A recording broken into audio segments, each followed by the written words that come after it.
श्रेष्ठवाय नमस्तुभ्यम। हम सबको पता है कि आज है 8 मई यानी कि मोहिनी एकादशी का बहुत ही प्यारा सा दिन। देखो, एकादशी मैंने आपको बता रखा है अपने आप में बहुत पवित्र होती है और लाखों लोग इस एकादशी का व्रत रहते भी हैं। लेकिन सभी एकादशी में अगर कोई एकादशी गुरुवार के दिन पड़ जाए तो उसका महत्व बहुत ज़्यादा होता है। तो आप सभी को आज मोहिनी सुधा दीपक अपने घर पे आज रात में लगाना है।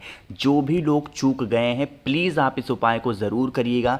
आपकी फैमिली में बहुत सारा प्यार आएगा, बहुत सारी बरकत आएगी और माँ लक्ष्मी का भी वास आपके घर में हमेशा बना रहेगा। ठीक है ना। चलो बात ही करते हैं। स्क्रीन पे आप सभी को दिखाई दे रहा होगा एक दिया। आपको पता है कि एकादशी के दिन जब भी हम कोई भी दीप प्रज्वलित करते हैं, चाहे माँ तुलसी के पास में लगाएं या अपने घर में कहीं पे भी लगाओगे, तो किसके नाम की लगाओगे? भगवान हरि के नाम की, यानी भगवान नारायण के नाम की। और जो भी व्यक्ति भगवान नारायण के नाम का दिया लगाता है, माँ तुलसी बहुत प्रसन्न होती हैं। और अगर माँ तुलसी प्रसन्न हो गई तो आपके घर में कभी नकारात्मक ऊर्जाएं प्रवेश नहीं करती हैं। इसीलिए ऐसी मान्यता होती है कि हमें अपने घर में तुलसी माता का पौधा लगाना चाहिए और ये कोशिश करते रहना चाहिए कि माँ तुलसी का जो पौधा है वो सूखने ना पाए। ठीक है ना। अब देखो स्क्रीन पे क्या दिखाई दे रहा है, एक दिया। समझने की कोशिश करते हैं। आज है विशेष दिन, मोहिनी एकादशी का दिन। तो आप सभी को दीपक के अंदर क्या डालना है? घी। मेरे जो भी भाई बहन वीडियो को देख रहे हैं, अगर आपको मान लेते हैं घी नहीं मिलता है, बहुत कोशिश कर लिया, गौ माता का घी नहीं मिल रहा, शुद्ध घी नहीं मिल पा रहा, देन आप तिल के तेल का भी इस्तेमाल कर सकते हैं, कोई दिक्कत नहीं। हाँ, सरसों के तेल का इस्तेमाल नहीं करेंगे, बट तिल के तेल का दिया लगा सकते हो। ठीक। कौन सी बत्ती लगेगी भाई? गोल बत्ती का दिया आप सभी को लगाना है। अब थोड़ा सा नियम समझो। यहां पर आप सभी को दिखाई दे रहा होगा एक तुलसी माता का पत्ता। हमें जरूरत पड़ने वाली है इस उपाय को करने के लिए एक तुलसी माता का पत्ता। अब कहोगे भैया आपने तो समझा रखा है कि हमें तुलसी माता तो एकादशी के दिन कोई भी वृक्ष की पेड़ पत्तियों को नहीं तोड़ना चाहिए, तो हम तुलसी माता का पत्ता कहाँ से लाएंगे? आपके घर में जो तुलसी माता का पौधा है, पेड़ है, उनके नीचे जाके देखोगे ना तो आपको कोई ना कोई पत्ता गिरा हुआ मिलेगा ही मिलेगा। ठीक है ना। वही एक पत्ता उठा लो और उठाने के बाद में एक छोटा सा काम करना है। क्या काम करना है? एक छोटी सी बिंदी, यहाँ पे तो मैं आपको बड़ी बिंदी दिखा रहा हूँ ताकि आप चीज़ों को समझ पाओ ना। आपको इतनी बड़ी नहीं लगानी है, बहुत ही छोटी सी बिंदी आपको हल्दी की लगानी है। जब हल्दी की बिंदी आप तुलसी माता के पत्ते पे लगा रहे होगे तो आपको किसका स्मरण करना है? ओम नमो भगवते वासुदेवाय। फिर से बोल रहा हूँ, ओम नमो भगवते वासुदेवाय। इस मंत्र का स्मरण करेंगे और ऐसे लगाना। फिर आपके घर के पास मतलब घर के पास बोल रहा हूँ, आपके घर में जो आपका मेन एंट्रेंस का गेट हो ना, चाहे वो लोहे का हो, लकड़ी का हो, कोई सब, लेकिन जो मेन डोर होगा उसी मेन दरवाजे के पास में इस दीपक को लगाना है। सबसे पहले नियम समझेंगे। जब हम अपने घर के अंदर एंट्री लेते हैं, घुसते टाइम जो राइट साइड होगा, सबसे पहले तुलसी माता का उस एक पत्ते को आपको वहीं पे दाहिने साइड में रख देना है और आपको एक छोटी सी हल्दी की बिंदी और है, मतलब हल्का सा जमीन पे गिराना है और जिस स्थान पर आपने हल्दी की बिंदी को गिराया है उसी पे आपको दीपक को रखना है। ध्यान रखिएगा, तुलसी माता के पत्ते के ऊपर दीपक को नहीं रखेंगे, बल्कि तुलसी माता का पत्ता जहां आपने रखा है उसके बगल में थोड़ा सा हल्दी गिराएंगे और उसी हल्दी के ऊपर आपको क्या करना है? इस दीपक को लगाना है। अब जब आप इस दीपक को जलाओगे तो आपको तो पता ही होगा कि हमें किसके नाम की लगानी है। किसके नाम की? भगवान हरि। और आपको पता होगा भगवान हरि का सबसे बड़ा मंत्र कौन सा है? ओम नमो भगवते वासुदेवाय। इसी मंत्र का स्मरण करते हुए दीपक को जला देना। दीपक जलाने के बाद में आपके पास में एक चुटकी हल्दी और होनी चाहिए। स्वधा स्वधा स्वधा 3 बार स्वधा का श्लोक करेंगे। वैसे तो नियम ये होता है कि हमें पूरे स्वधा श्लोक का पाठ करना चाहिए। स्वधा स्रोत आता है, गूगल करोगे मिल जाएगा, चाहे वो पढ़ के डाल दो। और अगर नहीं पढ़ पाते हो, आपकी संस्कृत नहीं अच्छी है या फिर आप ठीक से पढ़े लिखे नहीं हो, तो आप एक चुटकी हल्दी स्वधा स्वधा स्वधा बोल करके अगर दीपक के अंदर डाल देते हो तो आपके परिवार में कभी संकट नहीं आ सकता। ठीक है ना। अब यहाँ से हट जाना, थोड़ी देर के बाद में 15-20 मिनट के बाद में 10 मिनट के बाद में लौट करके आओगे तो ये दीपक क्या होगा, पूरा जल चुका होगा, बुझ जाएगा। जब ये दीपक ठंडा हो जाए, दीपक को उठा के कहीं रख दो, हमें बार बार उपाय करना बाद में। फिर ये जो तुलसी माता का पत्ता है ना, इसे उठाना और तुलसी माता का जो वृक्ष होगा उनकी जड़ में उठा के रख देना, जिससे आपके जलाए हुए दीपक को तुलसी माँ स्वीकार कर पाएँ और आपके परिवार में कभी संकट ना आ पाए। ठीक है ना, करिए ज़रूर। तो ये पहले उपाय की बातें हमने कर ली हैं। आगे बढ़ते हैं अब इस वीडियो के हम लोग अपने दूसरे उपाय की तरफ। और ये जो उपाय हम लोग करने वाले हैं ये स्पेशली करेंगे रोग मुक्ति के लिए ना।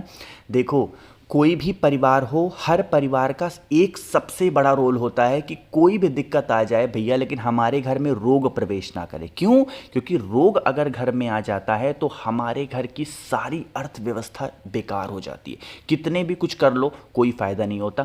तो रोग को ख़त्म करना है, एक शमी का पत्ता ले लो। ठीक है ना, ध्यान रखिएगा, मैं बार बार बता रहा हूँ, पत्तों को तोड़ना बिल्कुल भी नहीं है। वही पत्ते का इस्तेमाल करेंगे जो आपके पास में पहले से हो। नहीं है शमी का पत्ता तो कोई और पत्ता ले लो, बट आपको तोड़ना नहीं है। ठीक है ना।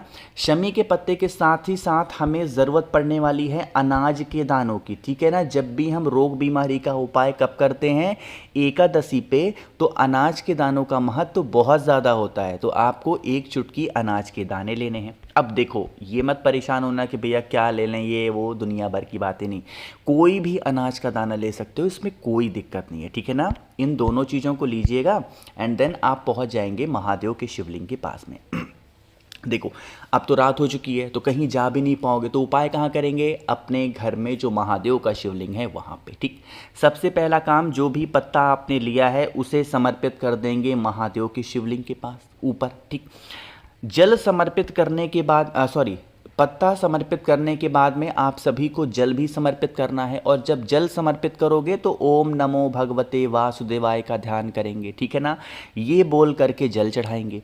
अब आपके पास में जो अनाज के दाने हैं, उन अनाज के दाने को माता अशोक सुंदरी के स्थान पे रख करके, जो आपकी विशेष हो, जो आपकी मनोकामना हो, जो आपकी इच्छा हो, उस इच्छा की पूर्ति के लिए आप प्रार्थना करके देख लेना।